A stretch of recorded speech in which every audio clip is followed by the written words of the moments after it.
तो कैप्टन अभिमन्यु अपनी जिम्मेदारी वैसे ही मानता है। धरने पे बैठ जाते हैं टी के लिए। मैंने सारा हल्का दिखा था, मैंने तो अपना कोई निजी काम का कभी ध्यान नहीं। सोच करके देखो, अगर मोदी जी न होते, जो जनप्रतिनिधि हो उनको बहाने नहीं बनाने चाहिए। संत रविदास जी महाराज ने कहा था कि जाति जाति में जाति जो केतन के पात, रैदास मनुष्य न जुड़िए जब तक जाति ना जात।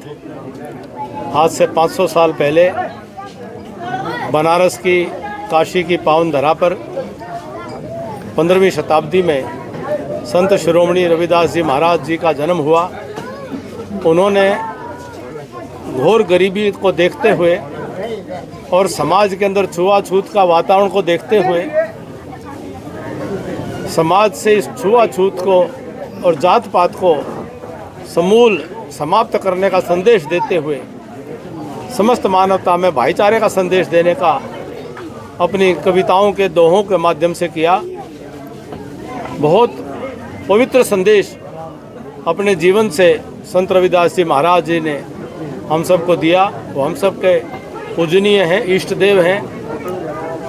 और आज भारत के लोकप्रिय प्रधानमंत्री, दुनिया के सर्वाधिक जनप्रिय नेता, उन्होंने बड़ी सूक्ष्मता से भारत के समाज के भावनाओं को जान करके और इस कार्यक्रम की प्रेरणा दी कि संत रविदास जी की जन्मस्थली की मिट्टी वह देश भर के लाखों गांवों में मंदिरों के अंदर जाए और उनकी मिट्टी से एक संदेश जाए। जो संत रविदास जी के जीवन में जो संदेश था कि समस्त मानवता, समस्त जीव सब एक हैं, भगवान के सब बच्चे हैं, सब बराबर हैं। और उस संदेश को लेकर के आज उस पवित्र मिट्टी को लेकर के जहां लाखों गांवों के अंदर ये मिट्टी पहुंची है, आज हम अपने गांव सिंघवा खास में संत रविदास मंदिर में हमारे पूरे भाईचारे के साथ में मिलकर के, हमारे बड़े बुजुर्गों के साथ में, हमारा ये परिवार है, माताओं बहनों सबके साथ में, और 36 बिरादरी एक होकर के संत रविदास मंदिर में आकर के और वो पवित्र मिट्टी को, कलश को लेकर के आए और उसका यहाँ पर अर्पण किया। तो पूरे गांव में बड़ी खुशी है। हर गांव में बड़ा उत्साह का माहौल देखने को मिलता है और भाईचारे का एक तरह का वातावरण सबके मन में उभर करके आ रहा है कि संत रविदास जी का जो भाईचारे का संदेश था हम सबको अपनाना है और हम सब बराबर एक दूसरे का मान सम्मान करते हुए और सबके साथ सहयोग करते हुए समाज जीवन में जिए। ये प्रेरणा आज हमें मिलती है। मैं सबको बहुत बधाई देता हूँ। बहुत सुंदर कार्यक्रम का आयोजन आज यहाँ पर संपन्न हुआ है। कप्तान, नालंद विधानसभा में भी जब से हरियाणा प्रदेश के लोकप्रिय मुख्यमंत्री नायब सिंह सैनी जी ने गुरुग्राम के अंदर हरियाणा के जो कलश उनको उन्होंने स्वीकार किया, हमारी प्रदेश अध्यक्ष अर्चना गुप्ता जी ने भी उन कलश को लेकर के और हरियाणा प्रदेश के प्रत्येक ज़िले में, प्रत्येक मंडल में और प्रत्येक गांव में ये कलश पहुंचाने का कार्यक्रम चल रहा है। जो आज हमारा बास मंडल है, इसके सभी गांव में आज ये कार्यक्रम संपन्न हो गया और सिंघवा खास का हमारा बड़ा सुंदर विशाल संत रविदास जी की मंदिर है, उसके प्रांगण में ये समापन कार्यक्रम आज संपन्न हो रहा है। जिस आज पूरे देश भर में, हिंदुस्तान एक ऐसा देश है दुनिया में जहाँ मोदी जी के रहते हुए कोई आदमी भूखा नहीं सोता। हर आदमी को घर में किसी न किसी प्रकार का सरकार का सहयोग इस प्रकार से आता है कि किसी आदमी को भूखा सोने के लिए मजबूर नहीं होना पड़ता। वो गरीब की पीड़ा को समझते हैं। मोदी जी जो एक सामान्य गरीब परिवार में जन्म लेकर के कि उन्होंने अपनी माँ की उस पीड़ा को देखा कि चूल्हे के धुएं से उनकी आँखों के अंदर जो तकलीफ़ देखी, पूरे हिंदुस्तान की माँओं के आँखों में चूल्हे के धुएं से आंसू न आए, हर घर में गैस का कनेक्शन पहुंचाने का काम किया। माताओं बहनों की तकलीफ़ देखी गांव में कि वो अपना दैनिक निवृत्ति के लिए उनको रात का इंतज़ार करना पड़ता था और गांव के बाहर जाती थी। हर घर घर में शौचालय की व्यवस्था करके जो आज़ादी के 70 साल में जो चीज़ें नहीं संभव हो पाई थी, मोदी जी ने वो सामान्य गरीब परिवारों के लिए वो सोच रखी। ये सोच गरीब के प्रति उनके मन में जो दर्द है, वो जो पीड़ा की समझ है, उसका परिणाम ये हुआ।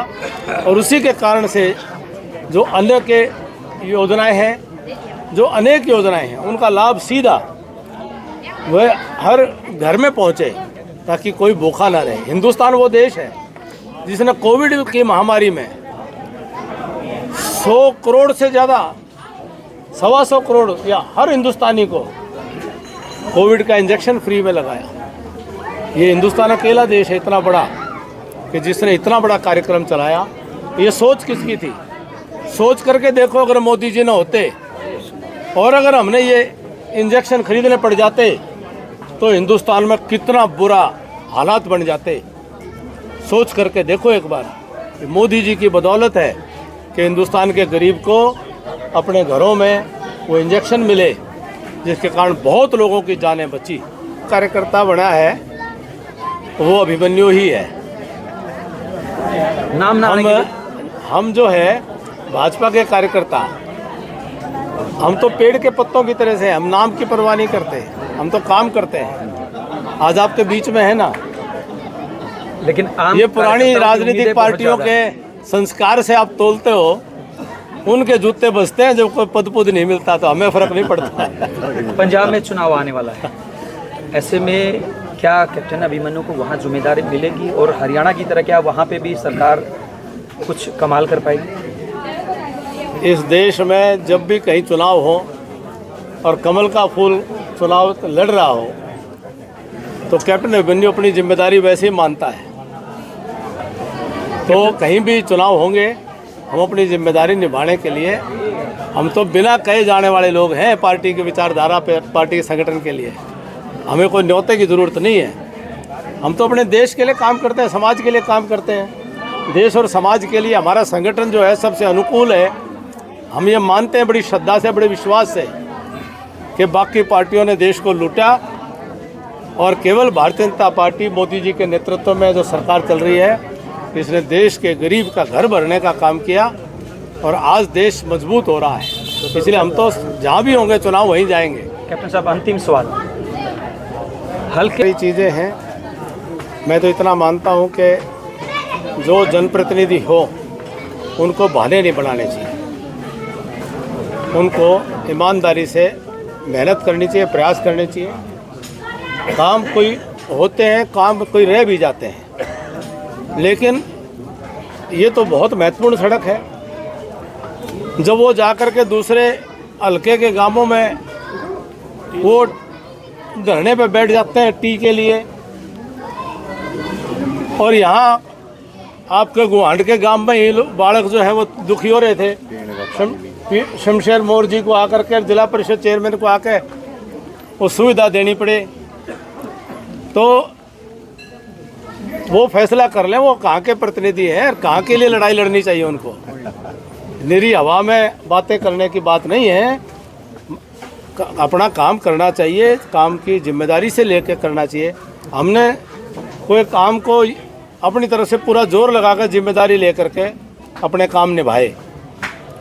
काम करने के तरीके होते हैं, काम करने का प्रयास किया जाता है और अपने आप से हट कर के करने पड़ते हैं। मैंने सारा हल्का दिखा था, मैंने तो अपना कोई निजी काम का कभी ध्यान नहीं, ना कोई निजी काम के लिए कहीं। आपका निजी काम मेरा निजी काम है, वही मैं अपना काम मान करके अपने पहले भी करे, आज भी जैसा टूटा फूटा हूँ आज भी कोशिश करता रहता हूँ भाई। हाँ ले, आज जो है वो कलम हाथ में होती तो फिर बच्चा भी नानों हल्के का दूध पीता बच्चा, उसकी भी आवाज़ ये निकलती है कि भाई के कैप्टन होता तो आज ये बात नहीं होती। ये पहली सरकार है जो विपक्ष के विधायकों को भी ग्रांट दे रही है, पहली सरकार है ये।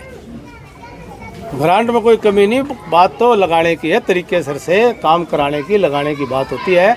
नायब सिंह जी जैसा भला आदमी नहीं मिलेगा। वो इतने बढ़िया मुख्यमंत्री हैं, कोई किसी के अंदर वो भेदभाव नहीं करते, किसी इलाके में नहीं करते, किसी तरह के भेदभाव नहीं है, बहुत भले आदमी हैं। और वो कोई यूँ कहते भाई कोई भेदभाव, फिर तो गलत बात है। धन्यवाद सबका।